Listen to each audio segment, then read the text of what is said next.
Hello and welcome to another episode of Two Guys and a Chainsaw.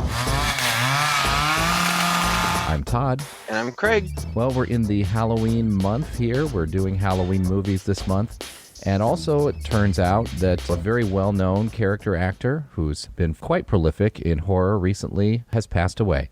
So this is both our Halloween episode and tribute episode to none other than Sid Haig. And the film that we're, of course, going to do is the one that more or less revitalized his career in 2000, Rob Zombie's House of a Thousand Corpses. Sid Haig, growing up in the 80s and watching movies and watching TV, you saw him everywhere, especially on TV. Yeah. He always seemed to play the bad guy, some random thug here or there. In fact, I think that was what got him frustrated after a while. He's a pretty serious actor. He was born in 1939. And he died at the age of 80 this year, just this last month, due to complications from a lung infection, which is a sad way to go. But I think he is most recently wrapped up on a couple productions. He has a couple things coming out posthumously. And even the last Rob Zombie movie, 3 from Hell, I think still had him in that, right? Yeah, they had to really limit what he did in that because his health was failing, so I think he ends up only being in the movie for a few minutes. But yeah, he reprises his character. That's the second sequel to House of a Thousand Corpses. And I remember him doing a cameo along with dozens of other people in Death House, and I think in that he sat down the whole time, didn't he? So the whole time, yeah. You kind of figure that maybe he was, and that was a couple years ago or a year ago or something like that, so you kind of figure that, yeah, his health was failing, but he was still working quite a bit. Interestingly, I was reading up about him and his history online, and apparently when he was 7 years old, he was growing so quickly that his coordination wasn't able to keep up with him, so he enrolled in dancing lessons. Just to get more coordinated, and that's what kind of brought him onto stage and into performance. Did some performances for high school, got noticed by some people. He was out in Fresno, California. And then folks just encouraged him to get into acting. He also apparently was a pretty good drummer. And even at the age of 19, was a drummer for a 1958 hit by the T-Birds. What was the name of that song? Anyway, some tune that played a lot on the jukeboxes. And he played drums for it. And apparently it made a ton of money from jukebox playing, but he never saw a penny of it. And so he decided to go into something that was guaranteed to make him more money, which would be acting. Yeah. But yeah, he did pretty well.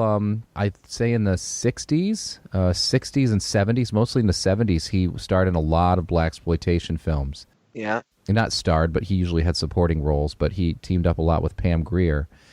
And then, like I said, when I was watching him in the late 70s and in the 80s, you would just see him pop up here and there in movies and TV and always pretty much kind of played the same guy.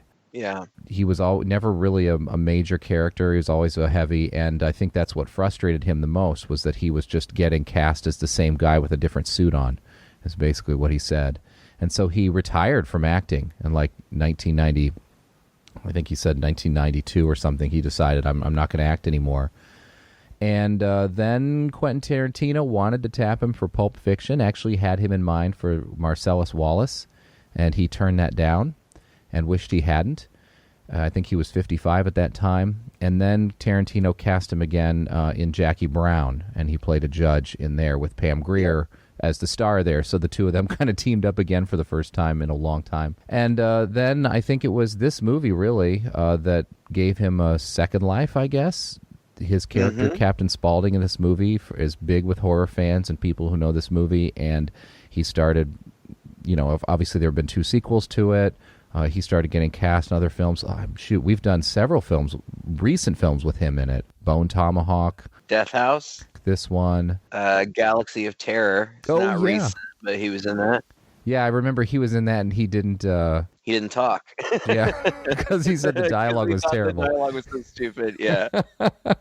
That's great. Yeah, so it's going to be really sad not to see his face around anymore, but he has a slew, like over 50 movies, 350, I think, television episodes to his credit, so he'll be out there in celluloid history for quite some time. Oh, yeah. But as for me, House of a Thousand Corpses, this is the second Rob Zombie movie I've watched. If you're a follower of this podcast, you might have remembered last year at Halloween, we did 31 on October 31st. And, I wasn't a huge fan of that one. And so here we are. But nonetheless, it's kind of odd that I've gone this long without seeing a Rob Zombie movie. So we thought House of a Thousand Corpses also, by the way, had been requested by a loyal listener, Mark, about that time. So here we are a year later getting back around to it. So yeah, it just seemed the appropriate thing to do. Pay tribute to Haig. It is a Halloween movie. It takes place on Halloween. It's very Halloween-y, I would say. Mm-hmm.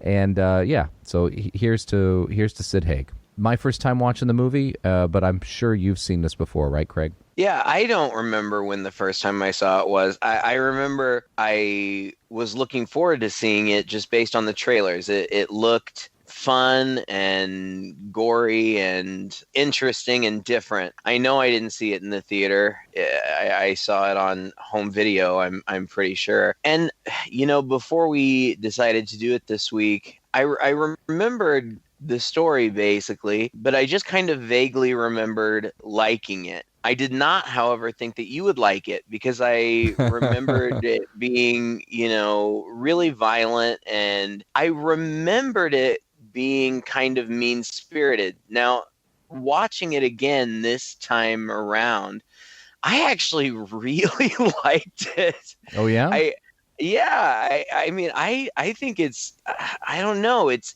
different, but it's also a cool kind of throwback to movies like Texas Chainsaw Massacre and some of those other movies from the 70s, like, oh gosh, I don't know if it was the 70s or 80s, but like Tourist Trap and Motel Hell and some of those types of movies. Even Rob Zombie doesn't really like this movie very much. It's true. But it has a cult following, and I will count myself among their numbers. I enjoyed it. I thought it was a lot. I don't think it's a perfect movie by any stretch of the imagination, but I think there's some really cool stuff going on, and just from a visual perspective, it's really kind of cool to look at and watch. Yeah, I walked away kind of being surprised by how much I liked it. I didn't remember liking it as much as I ultimately ended up liking it this time. Wow. I was a fan of Rob Zombie's music in high school. He played for White Zombie, then went off on his own and did his own stuff and became super successful for that.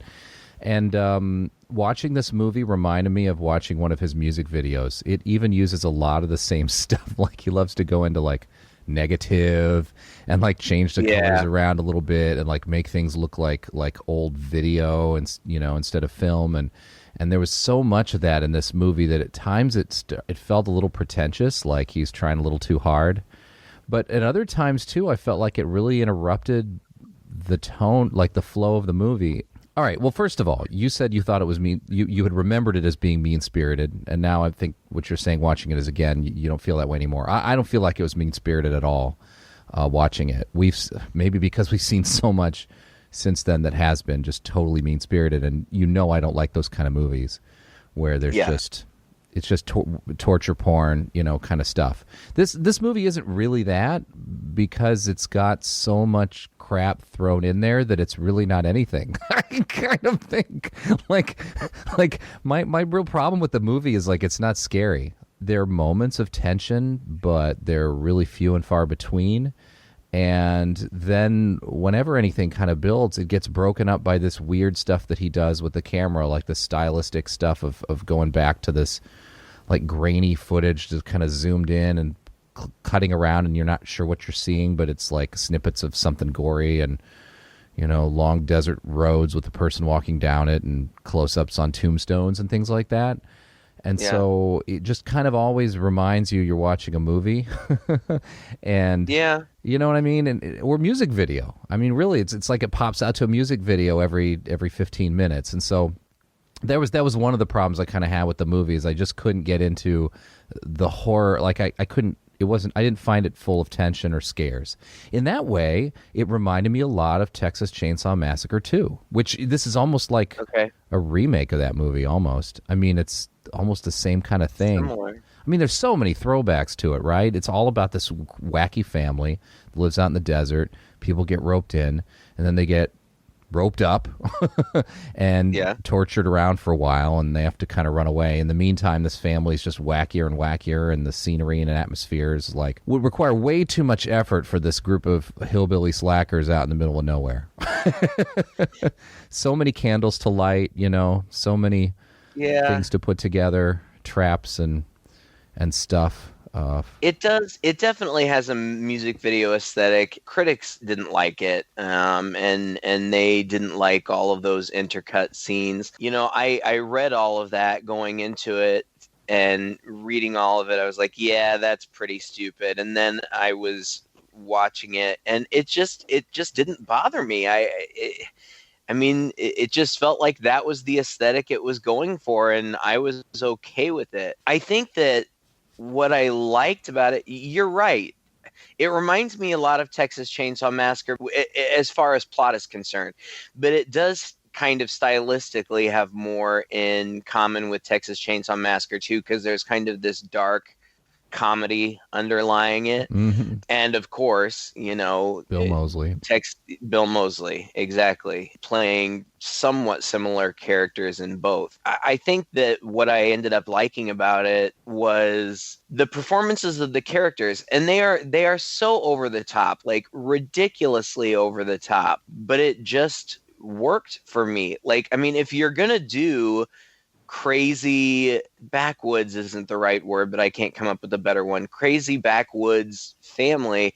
These actors, I'm sure, under the direction of Zombie, really amp up the campiness of the characters, and it just worked for me.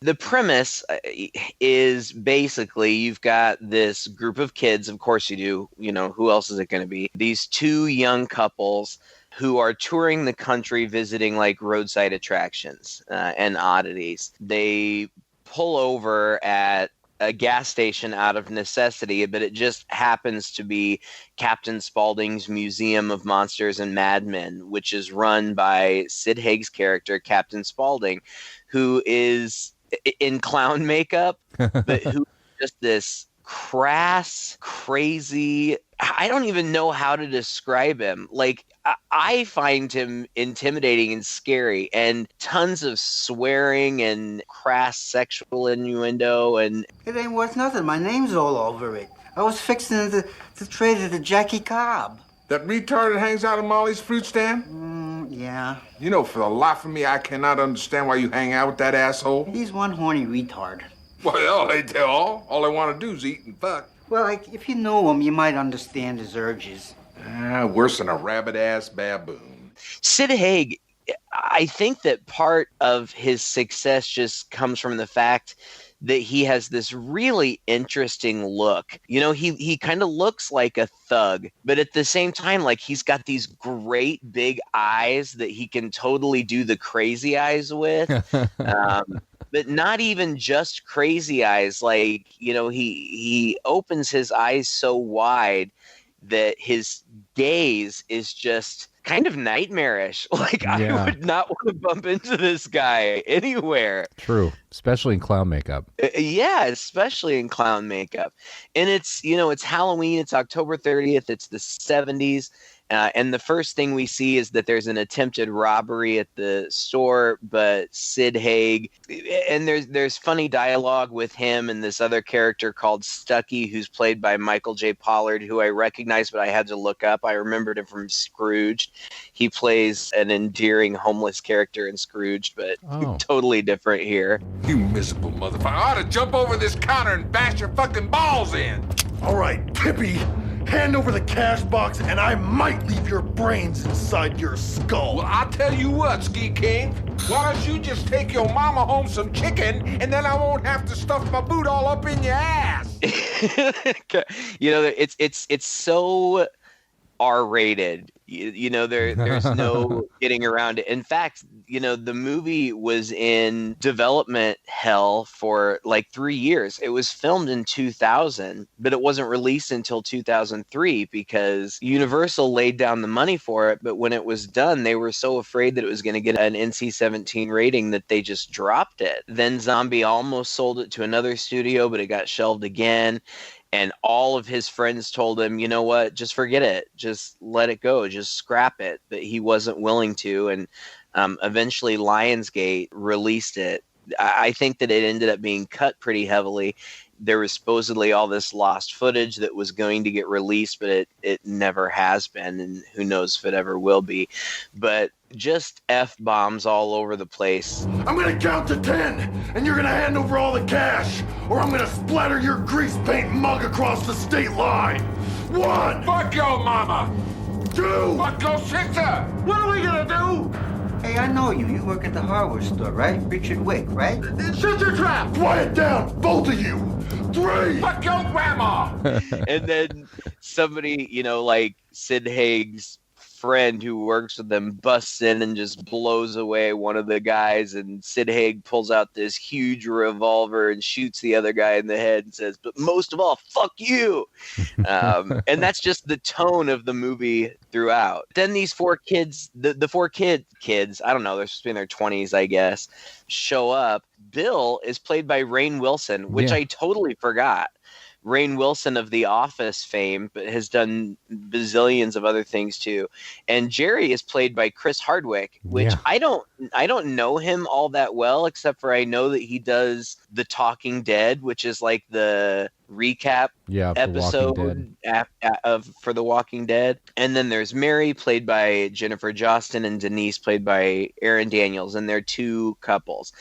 And they show up at this place, and they're just absolutely fascinated with it. And there's this murder ride, which I thought was so funny. It's just like a cart on wheels that this big guy pushes like down a hallway. It's cool. It's so low rent, but it's the kind of thing I would love to go and do. Totally. Yeah. Oh, this place is awesome. It really is just one of those kooky roadside attractions that really do exist in America. Yeah, it's true. I think it's kind of a dying phenomenon, but they're still out there. It's got, all these setups with mannequins and things talking about like Ed Gein and different serial killers, and Captain Spaulding like narrates the ride or whatever.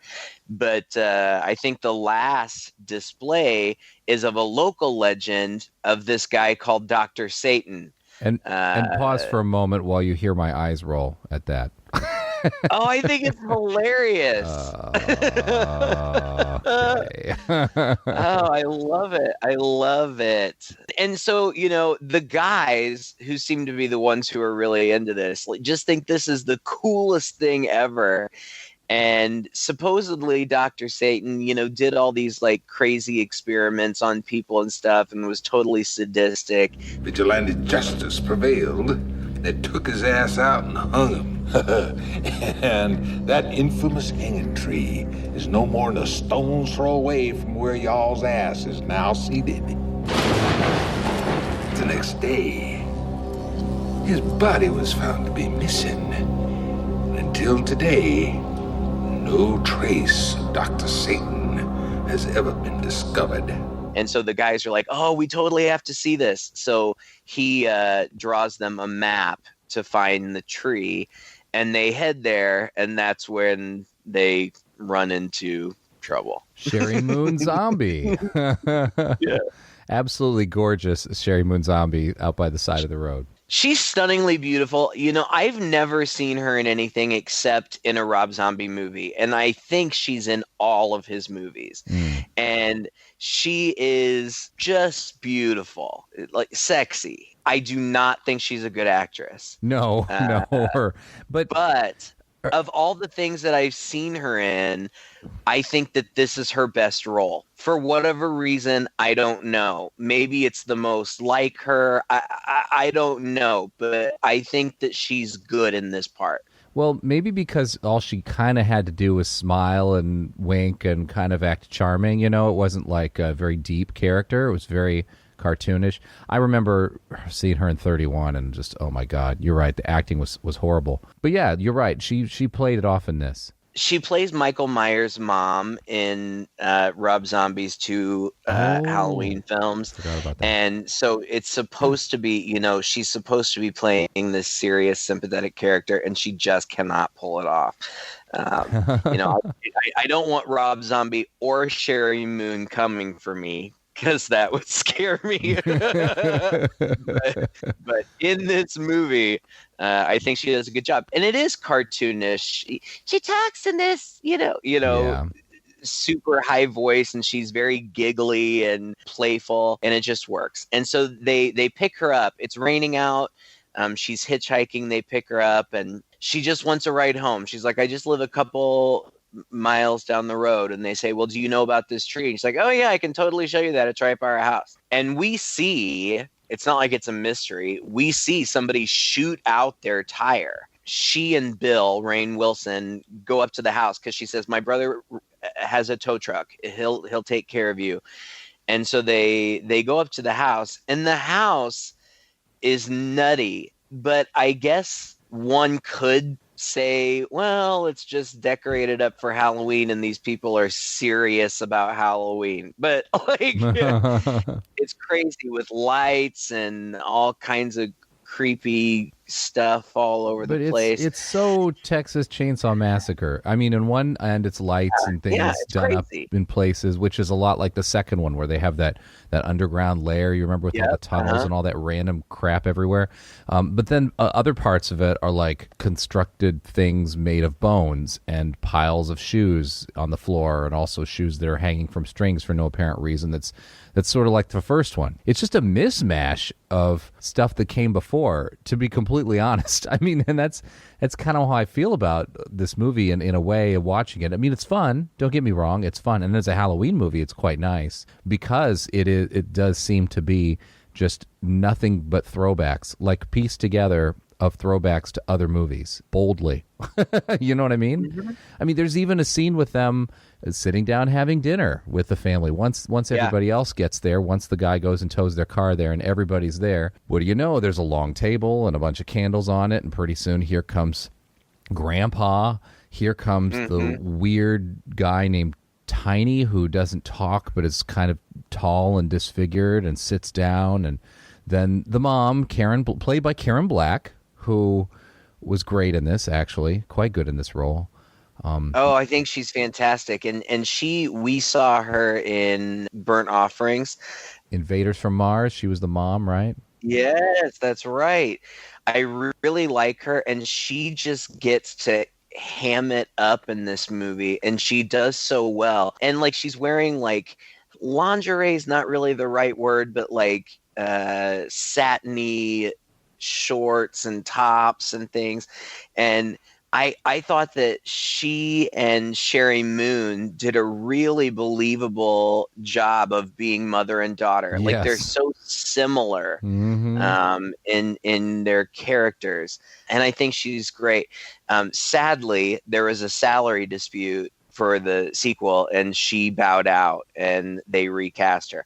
They recast her with an actress who looks just exactly like her. In fact, the first time I saw the second movie, I thought it was still her. I didn't even realize that she had been recast. Well, she has such a distinct look, too. That's pretty incredible. Yeah, they recast her with this beautiful woman. She was in the early Police Academy movies. Do you remember those movies? Oh, God, yes. Do you remember, like, the sexy blonde with the big boobs? Oh, and I should. She wore her hair up. I can't. Anyway, that's who they recast her with. Oh, interesting. But this is when I'm really into it, because I just think this cast of characters is so interesting. You know, you mentioned Mother Firefly, Karen Black, and then there's Tiny, who is played by this actor who is legit 7'6" tall. And I read about him, and like, when he was born, he weighed 15 pounds and was 2 feet long. When he graduated kindergarten, he was over 5 feet tall. He had a condition that, caused this crazy growth. But he did a lot of really cool stuff and was kind of revered as an actor in his own right. He was working on a biopic of Andre the Giant when he passed away. And he's just this hulking menace. He doesn't really talk. He wears a mask because he had been burned. He's like the most charming guy in this movie. I mean, in this movie, actually, I just loved it when he was there. It's that character who's just silent and is just creepy, and nobody has enough information about him. He's just there. Right? And he pops into a couple scenes. One scene later, he pops in on a girl who's been tied up, and he's like eating cornflakes out of a dog bowl.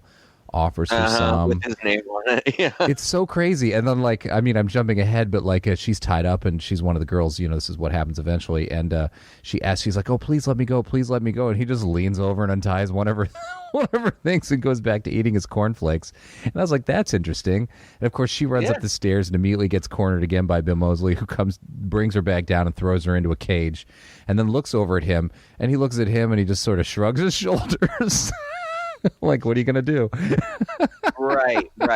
That's him. I mean, he doesn't have to talk to have a cool character. And you've got Bill Moseley, who I think is a great actor, actually. Yeah, he is. I feel like he is playing Rob Zombie, or at least the character that Rob Zombie portrays as his persona or whatever. Right. And he's super scary. He's got this long, kind of bleached, blonde, thin hair, and he's ultra violent. Like we have heard on the news that there was this group of cheerleaders missing.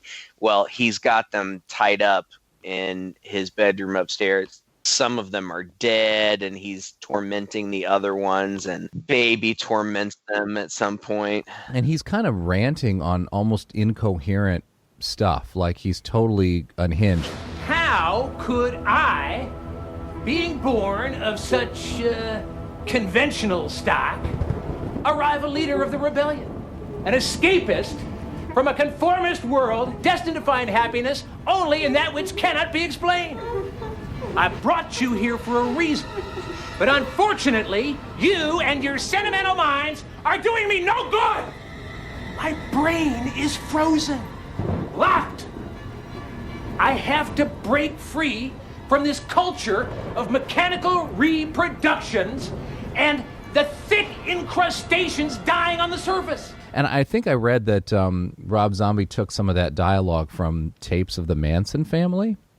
That's what it was inspired by. In those cutscenes, both Otis and Baby have these rants on these cutscenes, which Zombie filmed in his basement in post-production. And they are crazy. In one of them, Baby's like rolling around naked with a skeleton, like masturbating with the bones. And Otis is probably the most sinister of all of them, even though eventually, they're all murderous, the whole family. Yeah. And then there's another guy who is the tow truck driver. I feel like his name is RJ. Yeah. Who's Rufus. that dude? He's a big, beefy, burly guy who barely says a word, right? Does he say anything? No, he's just kind of a heavy. He just is around all the time. But he's super strong. At one point near the end, he picks up one of the guys and like lifts him up over his head and throws him into a coffin. So he's just, the muscle. And then there's Grandpa, Dennis Fimple. This was his last film. I guess that as they were filming, the story went through a number of changes, even in plot. Like, I think that originally The Legend of Dr. Satan was just a story that was concocted to lead people out to the Firefly house. And it turned out that Grandpa was actually Dr. Satan. Of course, all of that changed. It turns out that Dr. Satan is actually a real person, and it's Mother Firefly's ex-husband, who was the one that set their house on fire and burned Tiny. And but the biggest part of the movie is just kind of them being, initially they're not really trapped. Like, yeah, initially the family is bizarre, but they're really just kind of hosting them. It's not until Baby gets all dolled up and does this cutesy 1930s type lip sync. I want to be loved by you, like a Betty Boop thing. Yeah. Right. In doing so, and she's been kind of flirty with Bill for a while. But in this, she frankly pretty innocently sits on Bill's lap. But Bill's girlfriend, Mary, immediately is like, "Get off him, you whore!" Like, calm down. And she pushes Baby down, and Baby's like, "You're going to regret that." And from that point on, things get pretty scary. Yeah. They're led to believe that they're going to be let go. The car is ready, and they get in the car and they start going, but they're attacked by Otis and RJ, and they're brought back to the house. And from that point on, it's just ultra violent. And then there's kind of a subplot-ish type thing where they keep going back to one of the girls' fathers who is calling the local cops because she hasn't shown up. And he ends up driving out there, flying out there, or whatever. And so there are a few cops there as well, sheriff and his deputies, who come up to the gas station and talk with... This is maybe the second time we see Captain Spaulding. Captain Spaulding actually doesn't have a huge role in this movie.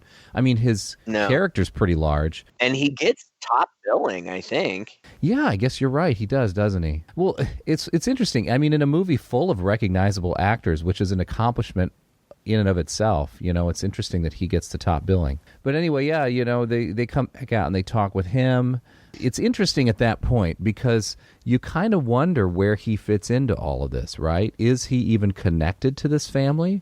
Or is he just this eccentric, crazy, wacky, kind of dangerous guy, too, who just happens to run this gas station and do this thing? It seems like the latter.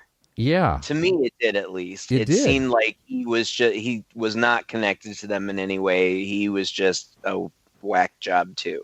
Yeah, and he leads, because he kind of basically leads the cops out to that house. They ask him, where did you, where were they going? Where did you send them? And he said, well, they were interested in this legend, so I drew them a map, and here's a map for you, and you guys can go and check it out. And so they do.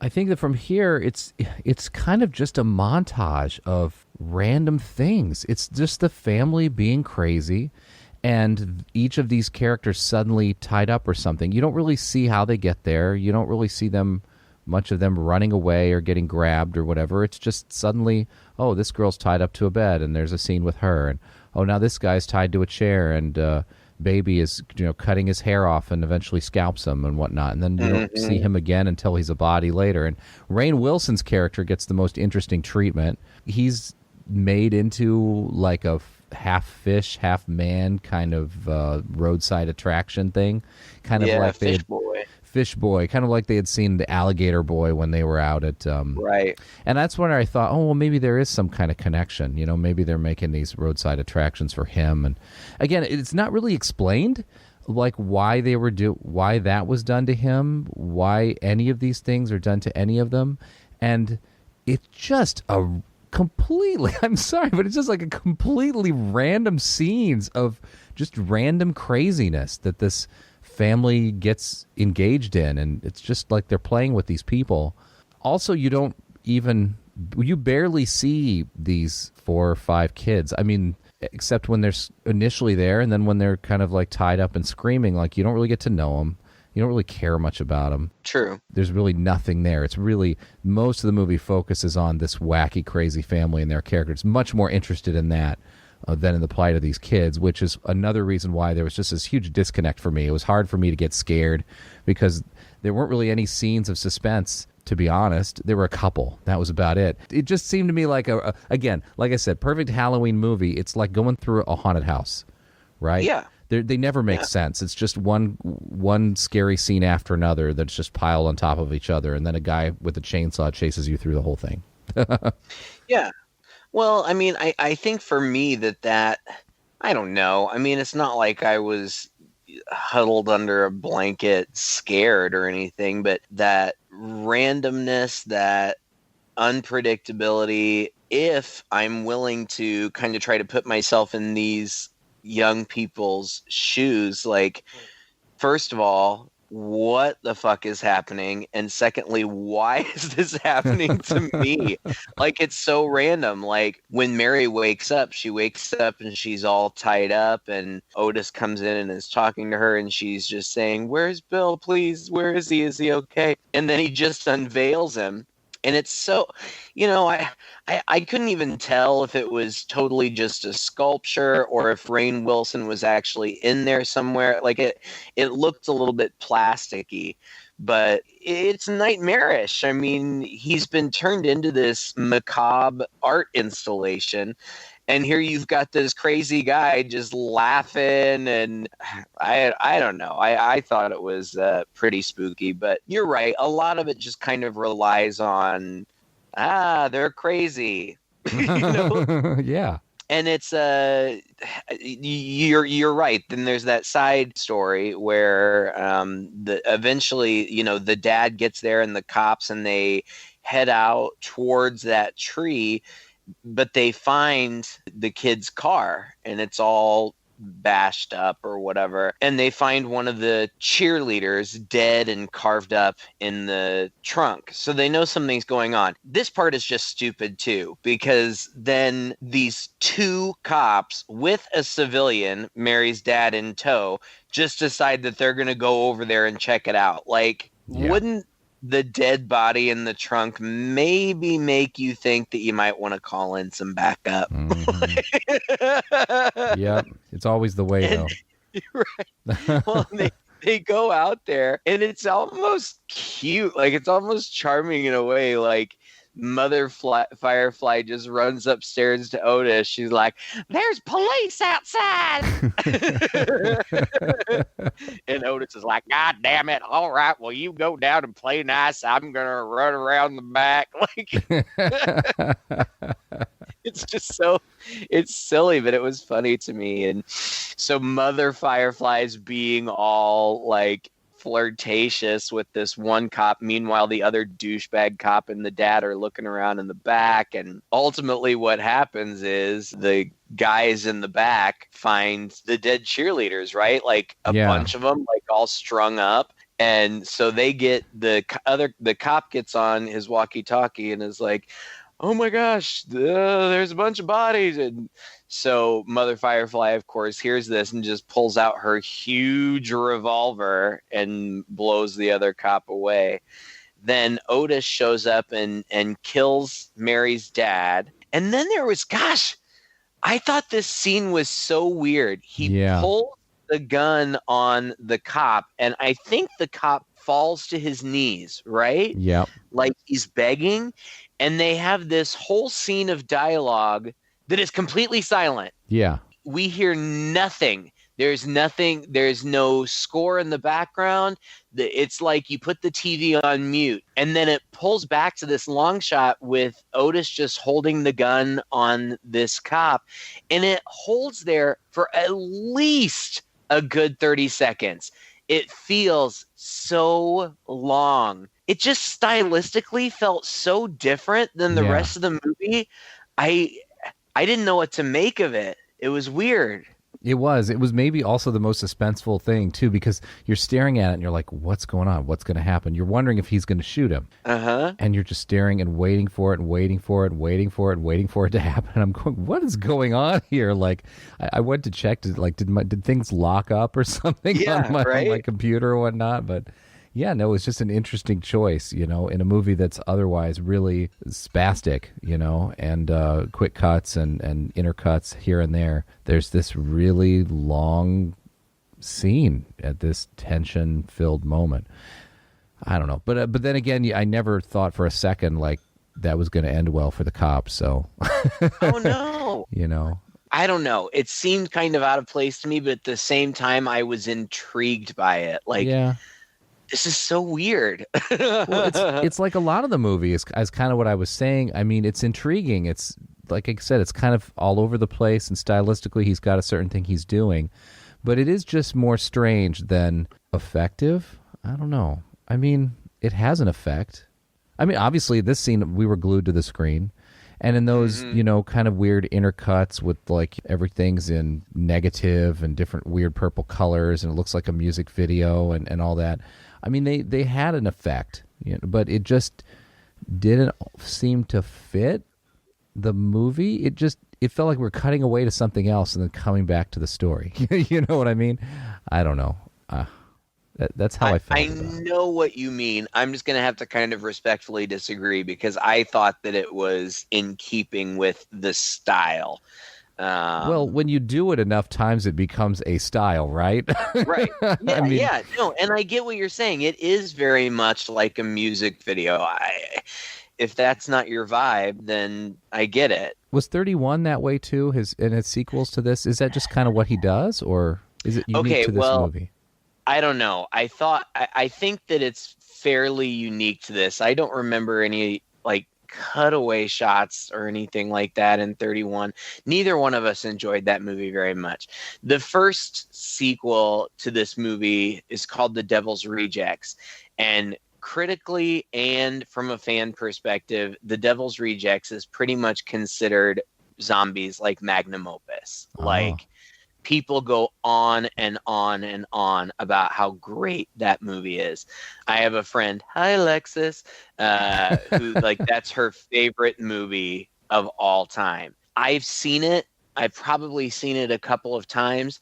It's so ultra violent, and it's tons of gun violence, and it was almost stomach churning for me. It was almost too much for me, and there's sexual violence, which always bothers me, but that's really, people kind of lose their shit over that movie. 3 from Hell just came out, and it is getting terrible reviews. Oh, really? And yeah, in fact, people are saying the only thing that he succeeded at was tarnishing the what did I say the second one was called? The Devil's Rejects. Devil's Reject.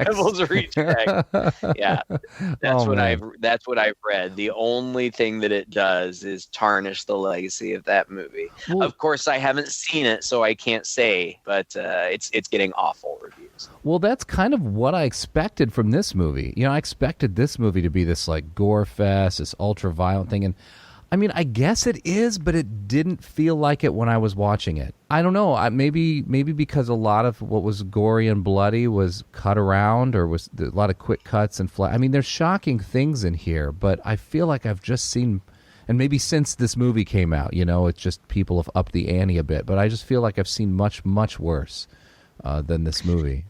It didn't feel mean-spirited. It didn't feel ultra violent. I don't know, I think that maybe part of that comes from the fact that overall it feels somewhat cartoonish. So maybe that you're right. Kind of detracts from the realism of the violence. It's like cartoon violence. It's like Scooby-Doo. It doesn't have that same kind of visceral impact as it might have if it felt grounded in reality, because it doesn't feel grounded in reality at all. Right. Well, and any movie when, they go to just there's a random scene where they're buying beer for no real reason except to show that there's a shop called Red Hot Pussy Liquors.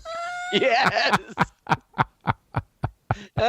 Oh, dude. Oh, God. I would go to that store. Yeah, and that is the only reason. Just that gag is the only reason for that scene existing at all. They just go buy a bunch of booze so that you can see that sign. Oh, it cracks me up. Well, and then they go home and they buy a ton of booze, and the guy's like, well, you sure are buying a whole mess of holy water for 2 people. Yeah, we like to get fucked up and do fucked up shit, you know what I mean? Yeah, I like to get fucked up too and do some fucked up shit. Yeah, I bet you do. And they certainly do, because that's what they do. They go home and all of them get wasted. And I thought that Mother Firefly and Baby Drunk was, and you only see it for, I don't know, 5-10 seconds, but I just thought it was hilarious.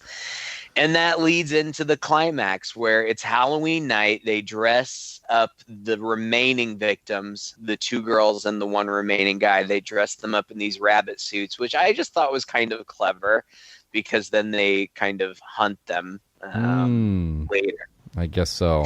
I mean, it's silly, but I don't know. I found it amusing.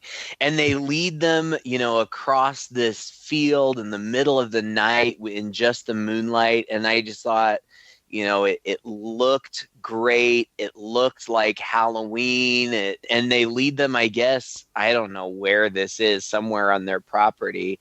And Mary takes off running and Baby chases her. And there's kind of this surreal moment where it sounds like Baby is all around her or could be anywhere. But eventually Baby just attacks and stabs her to death and kills her and licks the knife and stuff. The other 2 get thrown into this coffin and lowered into the ground. And this is where things just totally go off the rails. Yes. Like it's crazy. Yeah, at this point I was like, what in the hell is going on? They lower them into this pit, I guess, and under the ground, and there's water there, and they don't lower them straight into the water. They're just suspended there. And then suddenly from the water up pop these figures. Are they like zombies? Are they? I don't know. They're just bottom dwelling. It's like the people under the stairs kind of stuff. Yeah, but then they also kind of look like zombies. And then they start tearing it apart, and they get the guy, and the girl manages to escape, and she runs down this corridor into this cave, and she stops and like sees who she thinks is the other guy because there's a bunny suit. But then he comes out of the shadows, and it's just this old man who's also dressed in a bunny suit who says nothing. And then another one of these freaky things comes up behind her, and they tear off her bunny suit, and then they just walk away. And then she starts running down this corridor, and it turns into this long corridor like out of Indiana Jones or something, where it's just, as far as the eye can see, on both sides of it, just mummified skeletal remains. I don't know, man. It's just so weird. And so then she runs down it and whatever, and then she opens up a door at the end and comes into this like bone cathedral. I mean, we're still underground. And there are like creatures there that like shut the door, and then there's another door that opens, and she goes in, and here she is in the middle of Dr. Satan's sanctum. Yeah, it's the first thing she sees, it's kind of like this nightmarish waiting room. Like yeah, that's right. These weird zombie type people like sitting around in what looks like a waiting room. And then she looks over to the side and she sees Dr. Satan doing brain operation on the guy, whatever his name is, Jerry. Yeah, and he looks inhuman, and he's strapped up to this. It's like we're on the set of a 9 Inch Nails video, you know, and he's like operating on her. And then from the top bursts out a Cenobite, basically, who starts running after her, and he's got these goggles on and his big beefy thing. It looks pieced together, and like there's, you know, like a gas mask on his face, and he has this giant axe, and he starts chasing her back down the corridor. And I mean, he's swinging his axe and missing her and hitting the supports until he finally gets buried. And I read that he couldn't see in the costume, so he was just like wildly swinging around this real axe, like. And Rob Zombie was like, well, we just kind of figured she'd move. A real axe? That is insane. Insane. I hate reading about stuff like that because it just strikes me as so irresponsible. Yeah. And then it, you know, kind of the ending is almost Texas Chainsaw Massacre. Like she just claws her way to the surface. Yeah, the guy wielding the axe like takes out one of the supports and everything comes crashing down and lands on him, but it opens up the upper part and she crawls out, you know, almost like the Descent style. And then it's the end scene from Texas Chainsaw Massacre. You know, every other movie, you know, he did the same thing in 31 with Sherry Moon, where it's the heroine all beat up and, you know, limping down the road, and then here Sun's comes rising. The car. Yeah. Right. In this case, it's Captain Spaulding in this little convertible. Sweet baby Jesus, girl, what the hell happened to you? got away. You? Yeah, I recognize you. Oh, there's a whole bunch of people been looking for your ass, girl. I gotta get to a doctor. All right. Just sit back and relax. I'll get you to a doctor. Har, har, wink, wink. Har, har. Yeah. And then as she lays back and closes her eyes, Otis pops up from the back. And that's it. But before the credits roll, it just says, "The end?" ? And no, it's not, because there were 2 sequels. Yeah.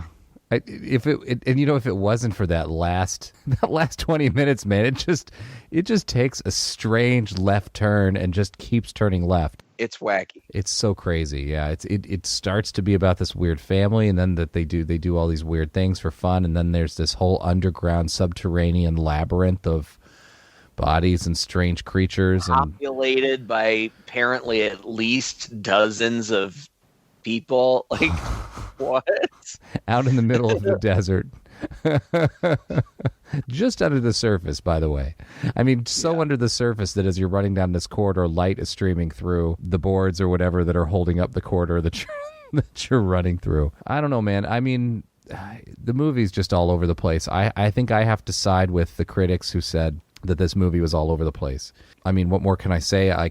It was interesting to watch. There was never a dull moment, but also there was never really a scary moment for me, and there was never really a moment where I felt like the movie was inching toward any kind of theme or anything I could latch onto, and no emotion I could latch onto, no idea I could latch onto, and it's just not that kind of movie, right? So yeah, I just kind of like, I was done. I was like, well, that was a ride, that was a trip. Yeah. Well, Rob Zombie said from the beginning that he wanted to make a drive-in movie, and I think that that's kind of what this is. It doesn't have to be of super high quality. It doesn't have to make a lot of sense. It's just, give me something interesting to look at for an hour and a half or whatever. Yeah, well, we make out in the back seat.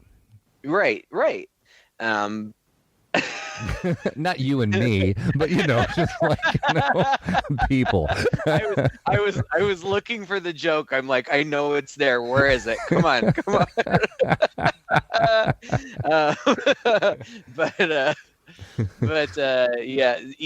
Zombie says now that he acknowledges and appreciates that it has a cult following, but when he sees it, all he sees is flaw upon flaw upon flaw. So he's not particularly proud of it. However, it really did kind of jumpstart his career as a film director. Right. Now, he had already been directing his own music videos for other people for a while and had been acclaimed for that. But as a film director, this really gave him his start, and he's since had a lot of success to very mixed reviews. Nonetheless, it really opened a lot of doors for him. I think Sid Haig is great in this movie. I think that his character is really fun, and he, as this character, has become really iconic in horror cinema. You see imagery of Captain Spaulding in merchandising and, just all over the place. And I'm glad, Zombie kind of approached him and pulled him out of retirement for this. And once he was working again, he continued to work, especially in the horror industry. And, even the movies that he's in that we haven't particularly enjoyed. We've seen some movies that he was in, like Bone Tomahawk, that we've really liked. Galaxy of Terror, not a great movie, but he was interesting in it. Even 31, which neither of us particularly cared for. He had such a small cameo, but he's always interesting and memorable. And he was 80 years old when he passed, which these days doesn't really seem that old. But he left a legacy. I have a lot of respect for the guy. He was a cool guy. Me too. I think it was a very fitting movie for us to watch, a good tribute episode. So rest in peace, Sid Haig, and thank you, Mark, also for requesting this movie. Well, that's it. We still have a couple more Halloween episodes to do. So happy Halloween, everybody. It's coming up. If you have any requests that you would like us to talk about, just go find us online. You can search Two Guys and a Chainsaw and find our website, twoguys.red40net.com, or our Facebook page. Just leave us a comment on either of those places, and we'll put you down. Until next time, I'm Todd. And I'm Craig. With Two Guys and a Chainsaw.